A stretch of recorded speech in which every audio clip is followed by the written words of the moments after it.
Hai, Assalamualaikum semua. Selamat datang ke channel Harith Sam Simon #Hari Semalam. Okay, hari ni special. Sebab aku dah lama tak upload video. Jadinya hari ni aku ada bintang tamu, ada guest star. Ini dia, siapa yang tak kenal, MK Rizwan. Merupakan seorang content creator, Wow. influencer, Amin. TikToker, Amin. YouTuber, apa lagi? Okay. Kalau dalam bidang muzik, YouTube dia, konten dia banyak dalam bidang muzik lah. Tapi istimewa hari ni, okay, dia lah ada dalam YouTube aku, mestilah cerita pasal benda-benda misteri ni. So disebabkan ada bintang tamu, dan bintang tamu ni pun kira subscriber ataupun member aku lah kan. So agak-agak kita dalam konten apa? Kita dalam konten bila kawan buka cerita. Jom kita layan.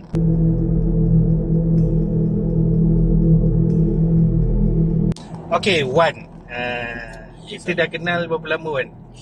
11 tahun je lah. 11 tahun. Berbelas tahun. Malah nak kira tapi belas.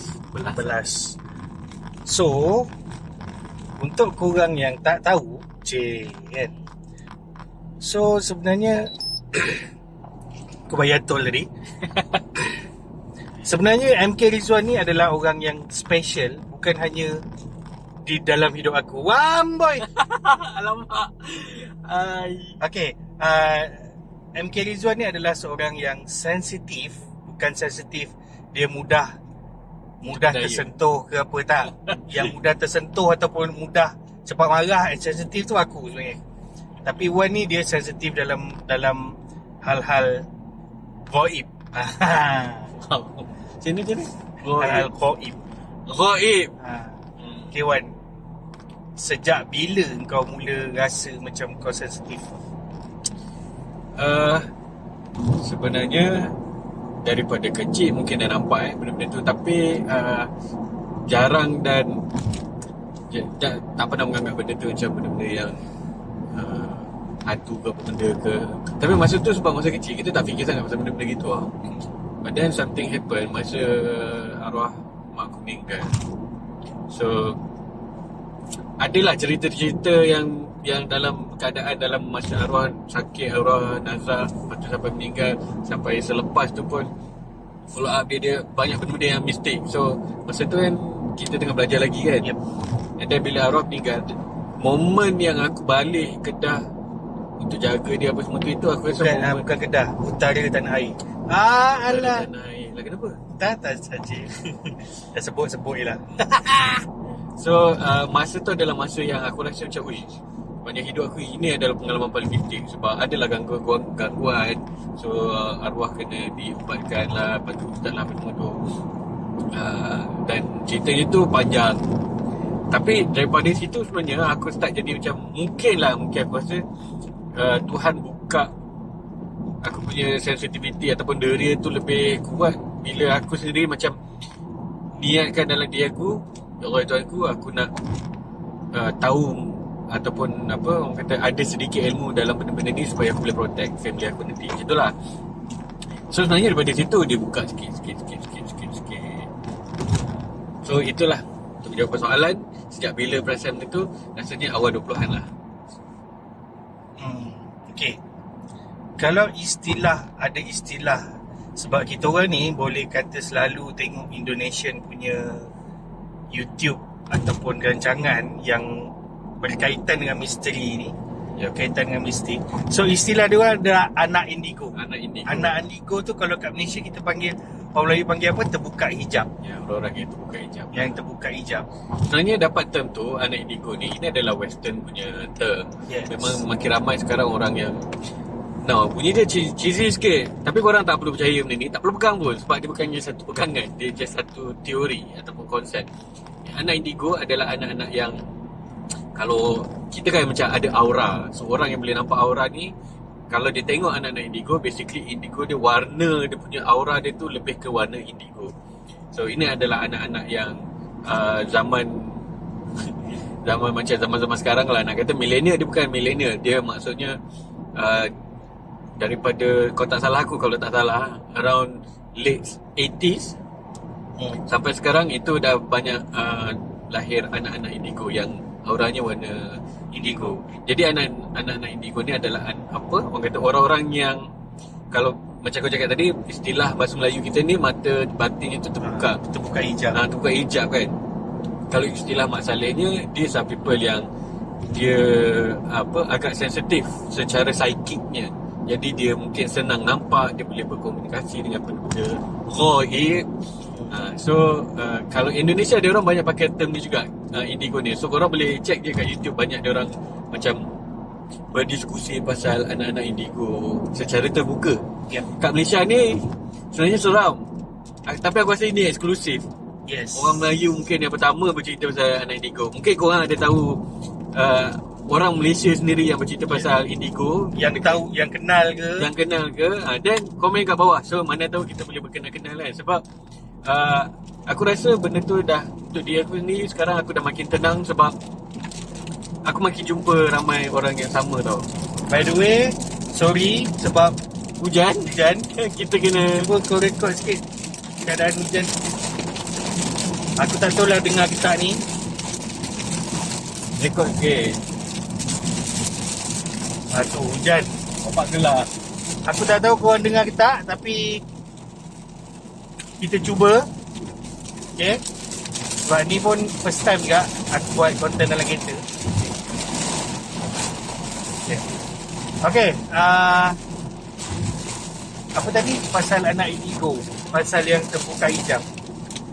Adakah benda ni sesuatu yang perlu ditakuti ataupun dianggap macam mana lah, dianggap kelainan untuk seseorang yang terbuka hijab ataupun anak indigo kan?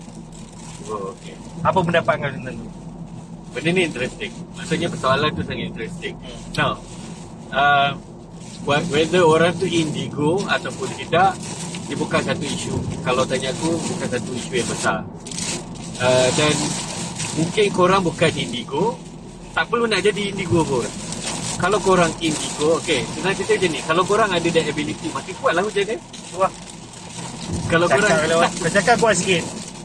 okay, macam ni, kalau korang ada ability untuk sort of macam kita macam, dia ada satu line yang sangat nipis antara kau being able untuk nampak benda-benda gitu dengan kau gila.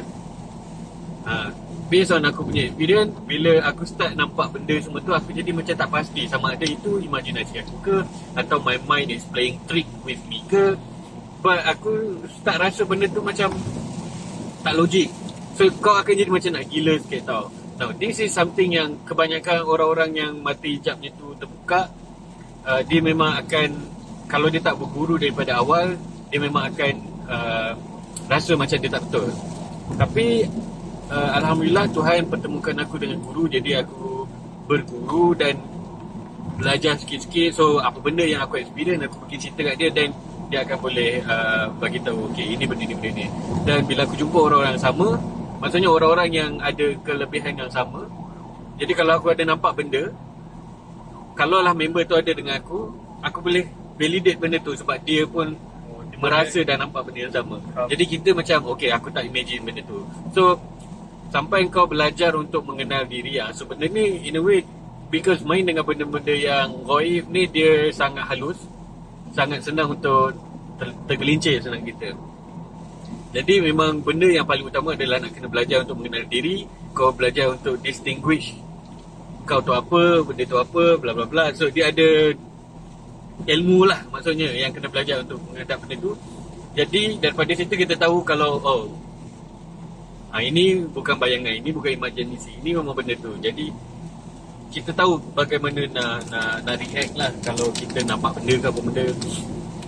So dia, kalau kata korang ada benda-benda yang gitu, I would highly suggest sebenarnya jangan terus pergi cari guru.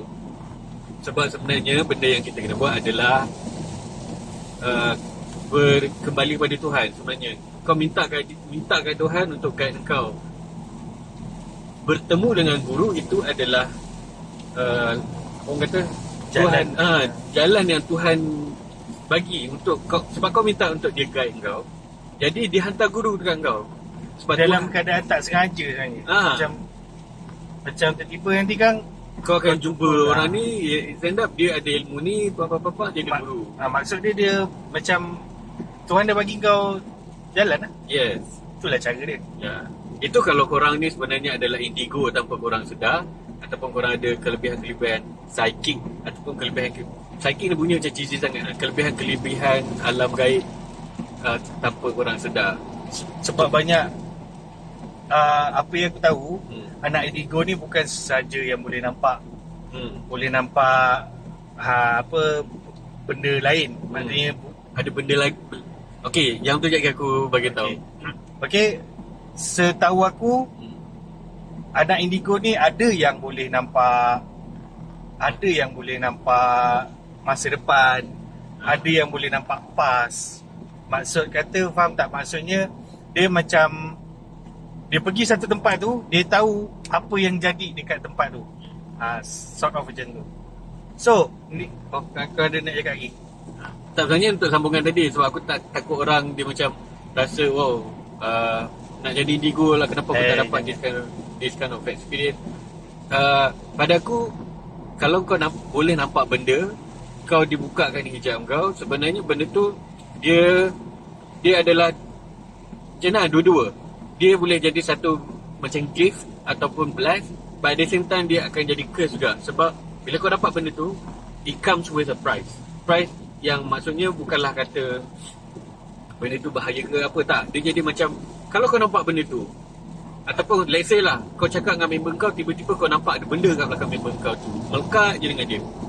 So, adakah kau akan diam, ataupun apa yang kau akan buat kat member kau, atau macam mana kau nak cakap ke? Adakah kau diamanahkan untuk tolong member kau ke? So benda tu dia jadi tiba-tiba dah kau kena buat kerja tu. Daripada elok-elok kau boleh fikir apa konten TikTok nak buat, konsert apa nak pergi tengok, dah kau kena fikir kawan kau punya hantu, kau nak kena buang ke macam mana. Tapi itu maksudnya tanggungjawab tu. Jadi great power comes great responsibility. yes, so macam tak perlulah beria. Kalau boleh, kalau kata kita tak ada kelebihan itu, leave it there. So kita macam hidup ni masih terlalu banyak benda untuk kita explore, untuk kita nikmati. Jadi tak perlu nak pergi minta benda tu. Tapi ada je ramai orang yang pergi belajar ilmu-ilmu untuk apa, buka mata batin, sebab dia nak belajar untuk mengubah orang ke apa. But itu mungkin passion dia. Unless kalau passion korang tu memang aku nak jadi orang yang boleh buat ruqyah, aku nak jadi orang yang boleh mengubat orang apa yang kena sihir apa semua ni. Unless kalau korang minat benda tu, yes, go ahead, pergilah belajar. Sebab cara lain untuk kita buka kita punya hijab adalah dengan cara belajar. Dan kau boleh nampak benda-benda tu, kau boleh berkomunikasi dengan benda-benda tu. Tapi aku sendiri pun tak nak buat benda tu, sebab aku tahu aku tak cukup kuat. Sebab amalan dia tu kena konsisten, dan kau kena jadi betul-betul padu punya orang. So tak payahlah, kalau kita tak nampak tak payah. Tak payah nak apa workout pun minggu pertama jalan macam mana? Hello, nanti aku pergi lagi. Sekarang tengah busy. Okay, macam Wan cakap tadi, tak payahlah sibuk-sibuk nak bukanlah tak payah sibuk-sibuk, tapi macam bila kau dengar Wan cerita, ya aku nak jadi jugalah. Come on, aku dah bersama je. Aku dah hidup dengan Wan ni berbelas tahun. Sedikit pun rasa tak ada rasa untuk Wan ajarlah aku. Tak ada. Walaupun kalau aku pergi mana, contoh kita orang ni pergi keluar, pergi kerja ni, kita orang ni akan duduk dekat hotel. Kadang-kadang dekat hotel tu tengah nak tidur, nanti dia cakap, ada ni dekat sekian ni. Kau tak rasa aku seram ke? Itu kurang ajarnya dia lah. Tapi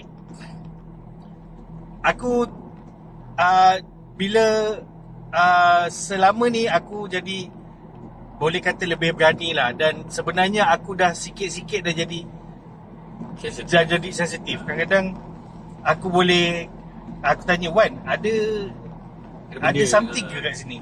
Cakap, mana aku tahu. Sebab Kadang-kadang aku nampak kelibat. So ada sikit, walaupun aku tak minta pun. Ya. Sebab bila macam orang kata, bila kau berkawan dengan tokek perfume, sikit sebanyak tepes perfume tu, bau tu ada bau kat tu kau. ada. Macam tu lah. Bukanlah nak kata aku di tokek, tapi bila Tokek hantu. sebab sekarang ni circle kita dah makin banyak orang-orang yang sensitif. Yes. Aku dah Bukan dia seorang Aku kalau pergi meeting ke apa kan, kalau ikut bawa dia, sebab aku boleh dikatakan macam sidekick dia lah. Mana-mana dia pergi, kadang-kadang jom begini.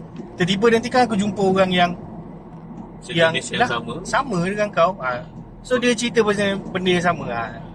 So nak buat macam mana? Yeah, So okay, membawa ke soalan seterusnya. Okay, first time ataupun masa mula-mula dulu kau ni takut tak? Apa perasaan ataupun macam mana kau hilangkan rasa takut tu? Kau overcome rasa takut tu? aku rasa sebab permulaan benda ni menjadi serius adalah bila aku niat aku nak protect diri aku kan.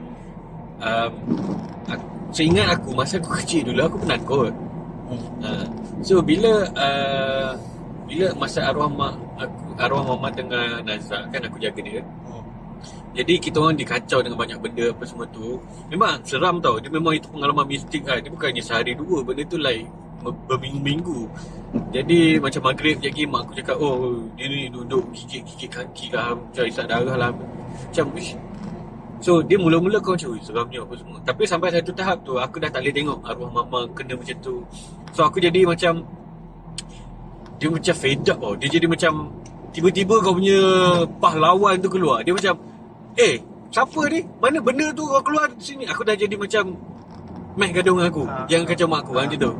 So masa tu takut tu dah hilang lah. Sejak daripada tu It's come to family so dia just flip macam tu je.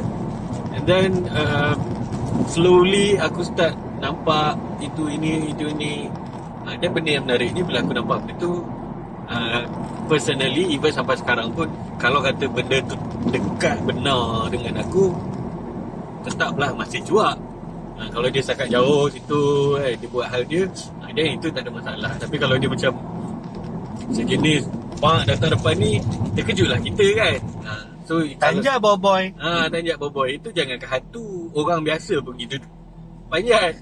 Aku keluar lift, mamat tu baru nak masuk, dah dua-dua tersentak gitu kan.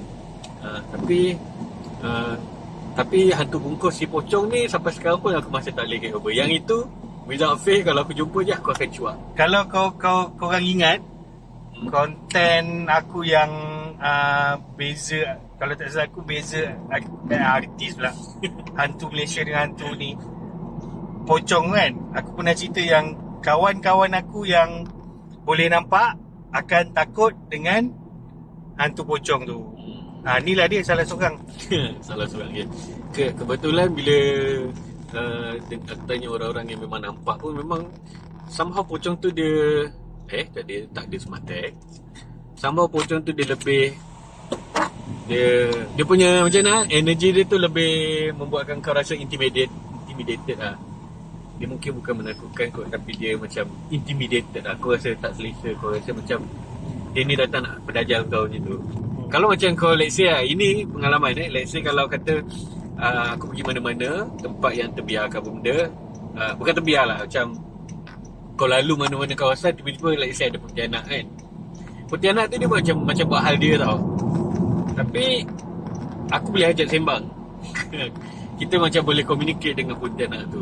So dia macam, dia dari segi energi ataupun mood pontianak tu, dia boleh jadi friendly, dia boleh jadi sedih apa semua, dia responsif lah. Tapi kalau macam pocong ni, dia memang tak respon dekat kau. Dia macam intimidating. Dia macam kau ni bukan makhluk daripada bumi sebab kau macam tak ada emosi tu. Dia ada satu tu je. Faham? So aku tak galakkan korang tu, kalau kata boleh nampak tu korang nak cuba sembang dengan pontianak. Sebab bila aku Okay, membawa ke seterusnya, mungkin kau nak explain kot. Apa dia? Macam mana borak tu? Orang mesti nak tahu macam borak. Okay, borak tu one thing for sure, ini aku pegang lah. Mungkin orang lain, orang caranya pegang tu berlainan. Sebab kalau yang based on aku punya experience, saya tahu aku untuk benda tu sebab dia tak ada vocal cord tau, jadi dia tak boleh nak mengeluarkan bunyi. Sebab kita ada jasmani dan rohani. Dia orang tu rohani je. Jadi dia orang tak ada jasmani, dia orang tak ada physical vocal cord untuk dia orang menghasilkan bunyi. Unless dia masuk dalam badan kau, so dia boleh pakai kau punya badan. Tu kena rasuk ke ataupun menurut dia orang bahasa kita. So kalau dia orang communicate tu in a way dia macam, aku takut nanti dia orang judge lah. Okay, benda ni Tak apa, jalannya. Dia macam telepati tau, di mana kau borak dengan benda tu dan dalam keadaan yang macam dia terus tunjuk memori dia. So kau mungkin akan dapat benda tu visual, rasa. Macam contohnya, kalau visual dia adalah visual kemalangan, dan kau akan rasa kat badan kau sakit tu, dan kau akan rasa apa perasaan dia masa tu. Ibaratnya macam kau yang live dia punya memory. So tapi untuk aku, benda tu selalu datang dalam pieces tau, dalam macam puzzle. So dia tak macam satu narrative story bersembang tu macam mana kita yang sembang. Dia akan jadi visual. So aku kena interpret, aku kena menghubungkan all this puzzle untuk get the message. So sebab tu bila kadang, let's say aku bagi contoh, aku berkenal dengan seorang sahabat ni, kita orang ada performance sama-sama. So kebetulan habis show tu kita orang lepak, dan dia jadi lepak lama sebab kadang-kadang orang-orang yang ada disability, walaupun kita first time jumpa, kita macam boleh masuk tau. Jadi kita sembang terus, go deep, sembang terus dengan benda tu. So up to a level, dalam keadaan tengah bersembang tu, tiba-tiba dia punya penjaga, benda yang ada dengan dia appear kat belakang dia, tapi sebelah, tapi belakang sikit. Dan benda tu nak aku communicate ke member ni lah, macam nak sampaikan sesuatu. Sebab member aku ni dia macam tak nak ambil pot benda tu. Dia tahu benda tu, tapi dia tak nak untuk macam make the connection antara penjaga waris dia tu dengan dia. So yang waris dia tu macam nak reach dia, tapi go through aku. So aku nampaklah visual dan rasa semua tu. Jadi bila aku nak menyampaikan benda tu, aku betul-betul kena berhati-hati dalam memilih kata-kata dan ayat, sebab aku takut benda tu sampainya salah. So aku kena macam, untuk aku validate adakah benda tu betul pada dia, dan aku akan cerita dulu. Okay, aku nampak sekarang ni seorang yang macam ni, rupanya macam ni, kat kiri dia ada ni, kat kanan dia ada gini, pakaian dia gini. Benda tu describe orang-orang yang dia kenal. So dia describe. Kebetulan masa tu bila visual yang aku nampak tu, aku cerita exactly orangnya, dari segi karakternya, dari segi wataknya semua, perangainya macam ni. It turns out benda tu orang yang aku ceritakan tu adalah atuk dia. So dia jadi macam daripada situ buka cerita. So atuk kau gini, kat kiri kanan aku nampak ada rimau, bla bla bla, pergi motong getah lah semua. Dia kata yes, memang atuk dia gini. Dah terbuka detail pula. Tapi so maksudnya gitu, dia akan bagi big puzzle and pieces. Aku kena menghubungkan benda tu, and then baru kita boleh menyampaikan benda tu. Sebab aku takut orang ambil benda tu sebagai satu benda yang macam kau kena taksub benda tu. Tak, kau just tahu yang okay, family aku ada waris, ada keturunan berjaga. As long as benda tu bukannya kau kena bagi dia makan ke, kena korbankan apa-apa ke, then tak ada masalah. Dia tak perlu kau, basically tak perlu taksub lah, tak perlu sampai buat benda-benda yang pelik-pelik lah. Kita jalani hidup kita macam biasa je. Kita pun untuk orang yang kira macam aku lah, tak ni apa, tak ada that gift, enjoy the moment yang kau buat sekarang ni. Sebab apa yang aku tahu, bila kau bermain dengan alam lain, sebab kita semua sama energi, tapi energi yang dikeluarkan untuk ke tempat tu ataupun ke alam tu, ke dimensi tu adalah sangat banyak dan memenatkan. Ya, betul. Satu, okay, aku sebagai sidekick aku pernah ada di situasi yang dia sedang medium, transmedium, untuk ada satu ni lah. Dan aku pun terkena tempias. Macam aku pun jadi penat.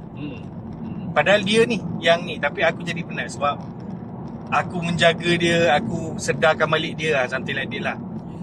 Tapi benda tu tak selalu Wawan buat. Dan dia pun tak nak sebenarnya. Dia mana? Ya. Dia tu penat tu.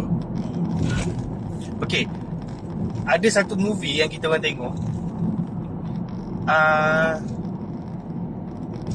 apa lah, Indonesia lah. Dia yang dia pergi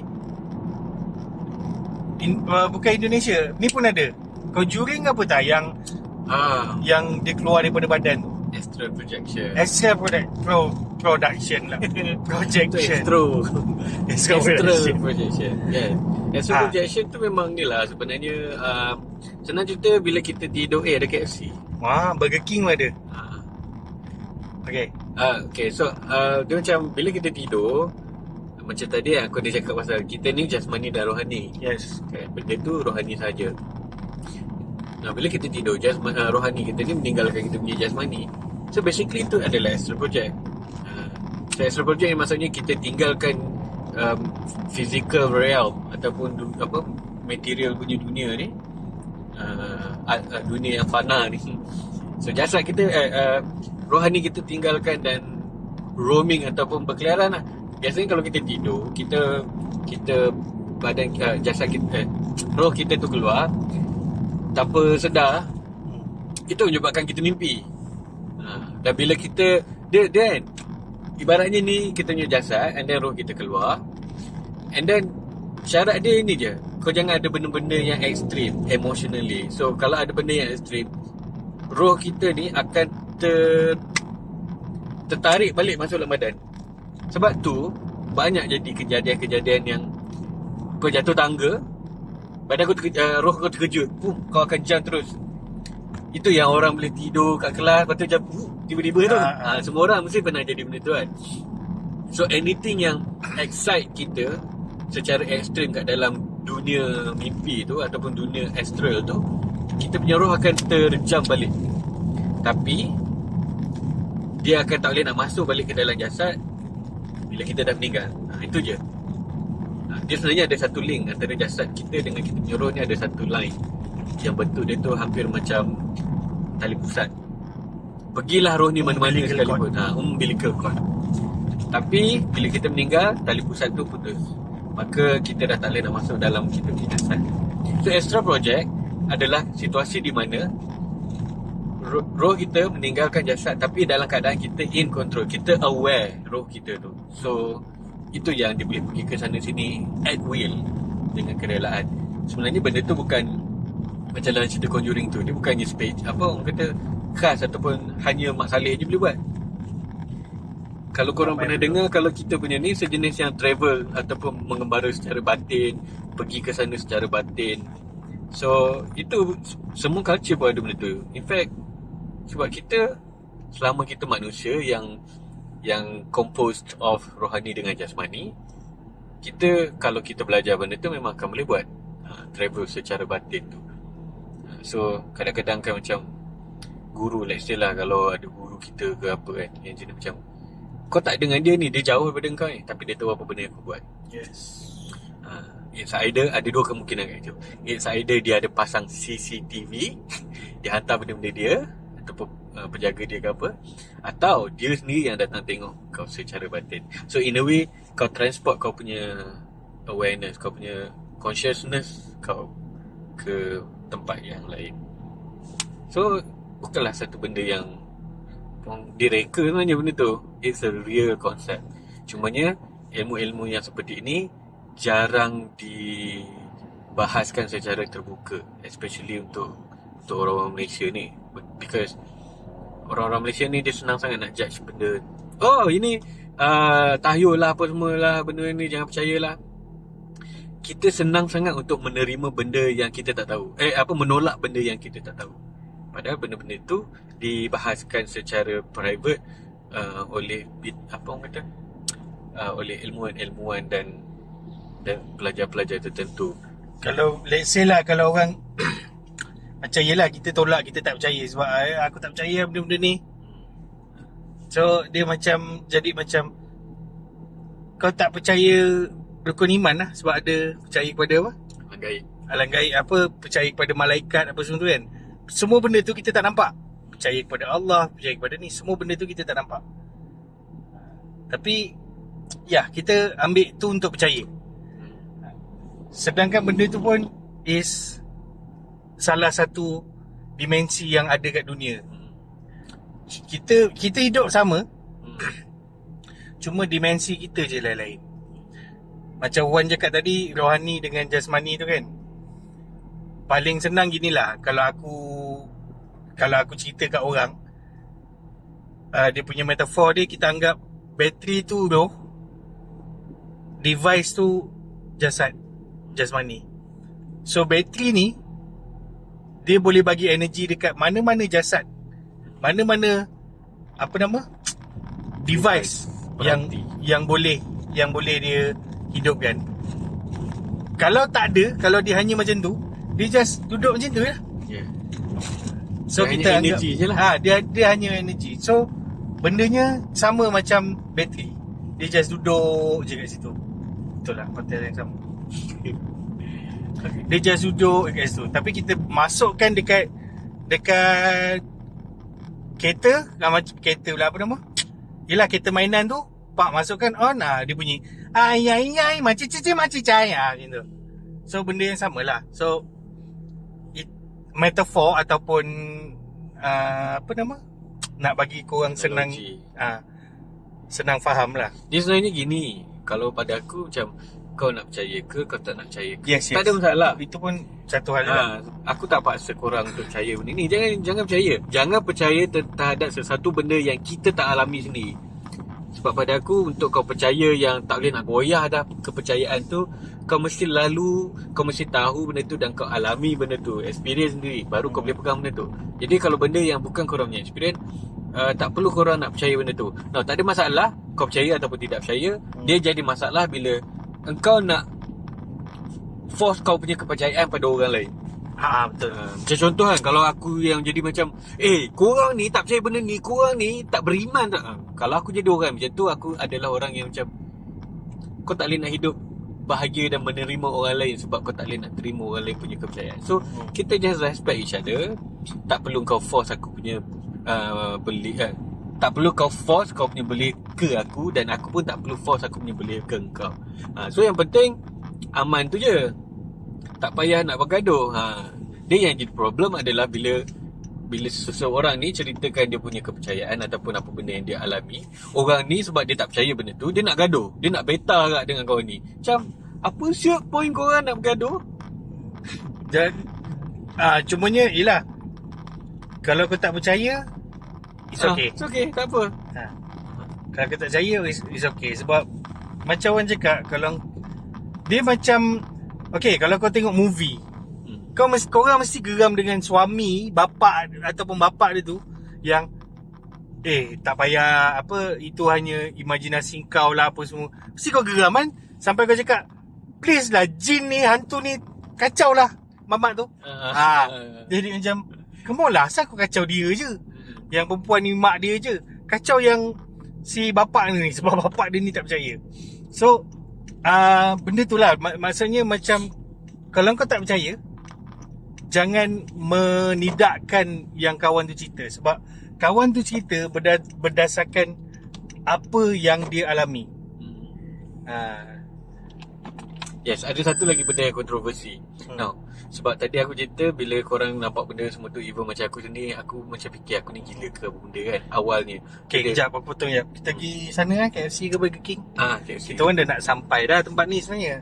Tapi cerita ni makin panas. Di mana lepas tu tak boleh nak check in lagi. Dah setengah jam video ni.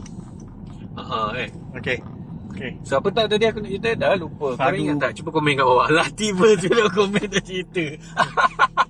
Apa aku nak cerita? Shoot lah. Dah lupa. Pasal apa lah? Tak lah guys, aku dah lupa dah nak cerita apa. Mungkin Tuhan tak nak bagi benda tu sampai kat dalam video ni kot. Tak apa. Korang kalau nak part tu Kalau nak part tu korang komen kat bawah. Tak payah. Dia sebenarnya kalau korang terbuka, ramai je orang-orang yang macam kau boleh ajak untuk tanya benda-benda gini. So kalau let's say lah korang ada macam pengalaman ataupun orang yang kau kenal, Cerita. share lah video ni kat diorang Yes. supaya diorang boleh ceritakan pengalaman diorang. Ada jodoh, ada rezeki, jom kita jumpa. Sebab aku tahu kalau let's say korang adalah seorang yang nampak, korang boleh merasa benda-benda gini, kau akan rasa macam kau lonely. Kau akan rasa macam ada orang lain tak yang experience benda sama. So one thing aku boleh bagi tahu, we were never alone. So ada je orang yang mengalami benda yang sama. So kena buka hati, insyaAllah Tuhan akan pertemukan. Jadi at least bila kau ada orang-orang yang boleh alami benda yang sama, yang kalau kita orang ni, orang-orang yang sama ni duduk lepak, let's say lah kita orang lepak kat kedai makan tom yum mana-mana, biasanya kita orang akan duduk kat tempat terpencil sikit, jauh sikit pada orang lain. Sebab kita orang punya borak tu dia akan jadi, kau dah borak 2 alam. So dia akan jadi weh, sial lah benda yang dekat pokok tu, kau nampak? Kita dah jadi macam, benda tu dah jadi kebiasaan dah. So kalau orang lain tengok kita orang tu macam apa sih ada orang ni sembang. Lepas tu because kau bermain dengan energi tu, kadang-kadang kau boleh jadi excited dengan terlalu cepat. Kau akan jadi macam, kau pernah lah, aku tak tahu nak cerita benda tu macam mana. Dia jadi macam orang lain akan pandang kita orang ni macam gila ke apa dia orang ni. Sebab I've been there, lepak dengan orang-orang yang sama macam dia, dalam 3-4 orang. So diorang cerita yang apa yang aku tak nampak, diorang excited. Walaupun aku tak nampak, aku yang jadi excited. Macam tu. Dan aku perasan kadang ada momen-momen yang kita orang semua macam diam, menikmati benda tu, lepas tu gelak sendiri. Jadi orang lain yang tak nampak semua macam apa benda. So kadang ada benda yang kita tak tahu macam mana nak cerita benda tu. So pokoknya kalau korang adalah orang-orang yang sama, indigo, let's say lah kalau korang identify diri korang sebagai indigo juga, at least korang dah tahu sebenarnya ada ramai orang lain. So maybe kalau ada rezeki kita jumpa, because aku rasa kita tak patut rasa alone. InsyaAllah Tuhan akan pertemukan. Minta doa kat Tuhan, dia pertemukan dengan orang-orang yang sama. So in a way kau macam ada support system lah. So kau boleh pergi borak dengan orang, dan bila kau balik daripada sesi tu, kau dah rasa macam okay, aku tak gila sebenarnya. Sebab orang lain pun nampak benda tu. Sebab benda ni kau tak boleh cerita sebarangan kat orang. Nanti orang macam akan anggap kau gila ke, akan anggap kau ada mental disorder ke. Dia especially sebab aku ada jumpa juga beberapa orang, tapi dia budak tau. Dia bawah 10 tahun lah, budak 5-6 tahun, yang dia boleh nampak. Tapi bila dia cerita dekat parents dia, parents dia mula fikir macam-macam lah. Macam anak aku kena rasuk, kena sampuk, yelah, dia fikir macam-macam lah. So sebenarnya kesian dekat budak tu, sebab they need support, okay. Tapi ya aku faham, sebab mak ayah tu bukannya jenis nampak. Macam tu. So dia tak faham macam mana nak handle bila anak dia orang tu ada this kelebihan kan. So macam mana Wan untuk parents yang macam benda ni, parenting ni pula, Kalau let's say lah biasanya, parenting 101. Ini bukan fakta yang sahih ke apa, tapi based on observation aku.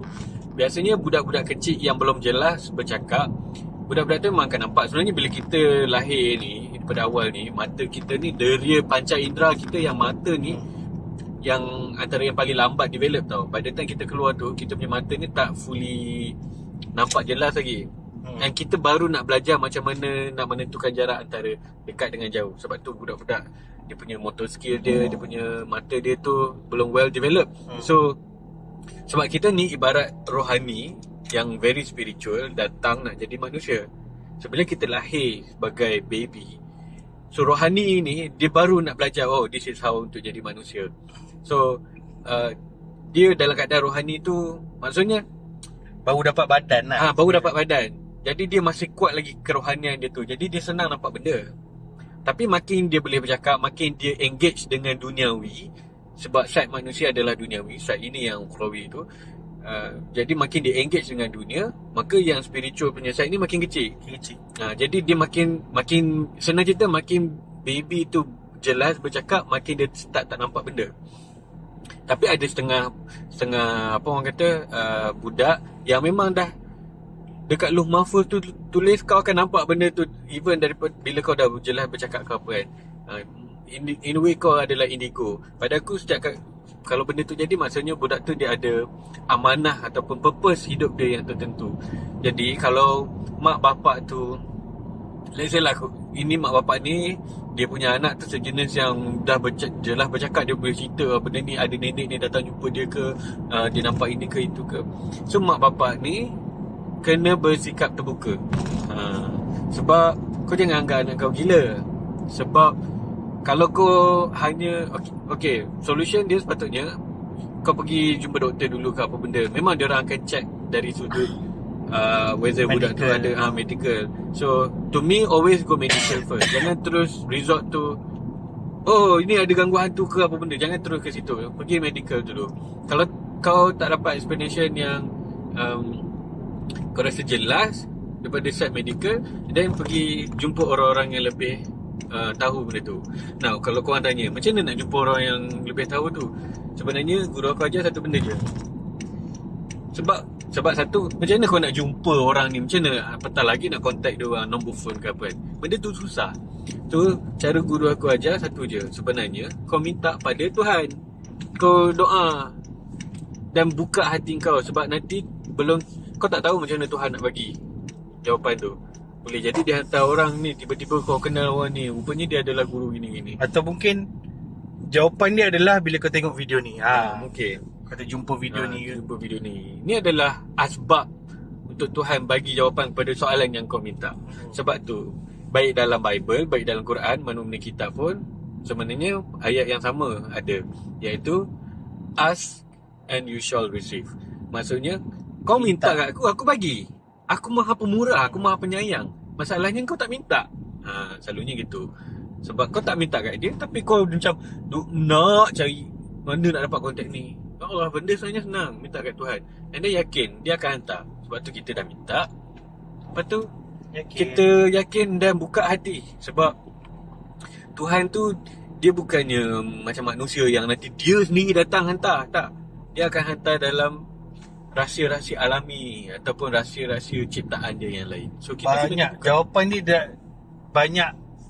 jawapan dia dalam banyak bentuk. Yes. So kena buka hati dan yakin Tuhan tu maha besar dan maha kaya. Cara dia bukan satu. Sebab dunia ni antara langit dengan bumi ni semua dia punya. Jadi terpulang kat dia lah berjuta-juta cara dia nak bagi macam mana. Dia boleh jadi as simple as kau tengah makan, tiba-tiba ada orang gila lalu sebelah kau, and orang gila tu cakap benda yang kalau orang lain dengar macam tak make sense, tapi untuk kau tiba-tiba benda tu macam klik macam damn, ya tu, macam tu. Itu boleh jadi. Maksudnya, sebabnya kalau korang rasa macam apa pula karut lah benda-benda ni, cuba bagi tahu aku macam mana Habil dan Qabil tu, yang bila dia orang berbunuhan, itu Habil Qabil yang berbunuhan tu kan. And then dia tak tahu nak buat apa dengan mayat ni. And then Tuhan bagi cerita dia tu macam mana, Tuhan bagi jalan penyelesaian untuk buat apa dengan mayat tu macam mana. Buang gagak kot. So kau jangan cakap lah kalau Tuhan tak boleh nak bagi dengan cara dia yang tersendiri. Tuhan tu bukannya manusia, yang manusia ni limited. Kau nak bagi tahu satu mesej, kau kena WhatsApp, maksudnya kena teks ataupun kau bercakap. Tuhan tu bukannya zatnya tak sama dengan kita. Jadi kalau dia nak bagi jawapan tu dalam bentuk buang gagak punya hal, buang gagak lah jadi. Kalau orang gila punya hal, orang gila lah jadi. Orang gila tu siapa yang buat? Siapa yang punya? Dia juga. Dah aku jadi ceramah. Okay, video ni dah 40 minit, 43 minit. Aku tak edit terus kot. Aku bagi korang tengok macam kira korang anggap korang macam berada dalam kereta ni dengan kita orang lah. So kalau kita cut tu nampak sangat edited kan. Bagi raw je. Tapi korang macam duduk kat dashboard ni. Okay. Okay, kita orang pun dah sampai destinasi. Lapar. So lapar. Dan kita orang nak teruskan kerja. Lepas ni terus bekerja lah. So, terima kasih untuk korang yang dah tengok daripada mula sampai habis. Dan aku minta maaf sebab aku dah lama tak upload video.